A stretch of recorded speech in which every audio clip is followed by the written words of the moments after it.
ఈ రోజుల్లో ఏపీలో 19,000 మంది సామాజిక భద్రత పింఛన్లకు కోత పెట్టారని జనసేన పిఎస్సి చైర్మన్ నాదెండ్ల మనోహర్ ధ్వజమెత్తారు. అంకెల గారడీతో వేల కోట్లు దోచుకుంటున్నారని, ఈ సొమ్ము ఎక్కడికి వెళ్తుందో తెలియట్లేదని తెలిపారు. సామాజిక భద్రతా పింఛన్ల విషయంలో రాష్ట్ర ప్రభుత్వం మాయాజాలం చేస్తుందని జనసేన పిఎస్సి చైర్మన్ నాదెండ్ల మనోహర్ ఆరోపించారు. ఒక నెల వ్యవధిలో పింఛన్లలో కోత పెట్టి 291 కోట్ల రూపాయలు కాజేశారని నాదెండ్ల మండిపడ్డారు.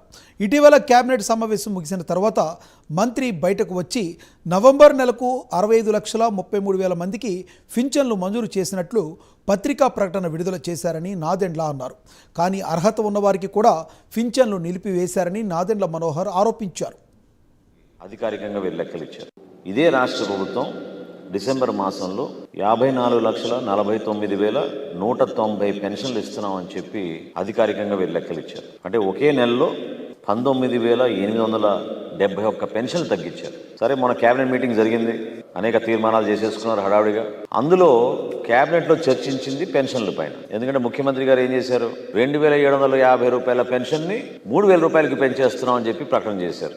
కేబినెట్ జరిగిన అరగంటకే మంత్రి గారు బయటికి వచ్చి ఒక పత్రికా ప్రకటన ఇచ్చారు. ఆ పత్రికా ప్రకటనలో చాలా స్పష్టంగా 65,33,000 పెన్షన్లు మంజూరు చేసినట్టు, ఎప్పుడు ఇది నవంబర్ మాసానికి 65,33,000 పెన్షన్లు శాంక్షన్ చేసినట్టు, అందులో ఈ అమౌంట్ పేబుల్ ఎప్పుడంటే డిసెంబర్ 1వ తారీఖున 1,896 కోట్ల రూపాయలు.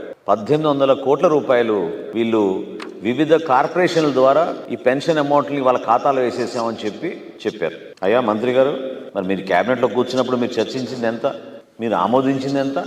54,69,069 పెన్షన్ ఇది క్యాబినెట్ వీళ్ళు ఆమోదించింది. అంటే 10,64,712 మంది అర్హత కలిగిన లబ్ధిదారులకి మీరు మోసం చేసి, దగా చేసి నెలకి 292 కోట్ల రూపాయలు గుట్కాయి స్వాహా.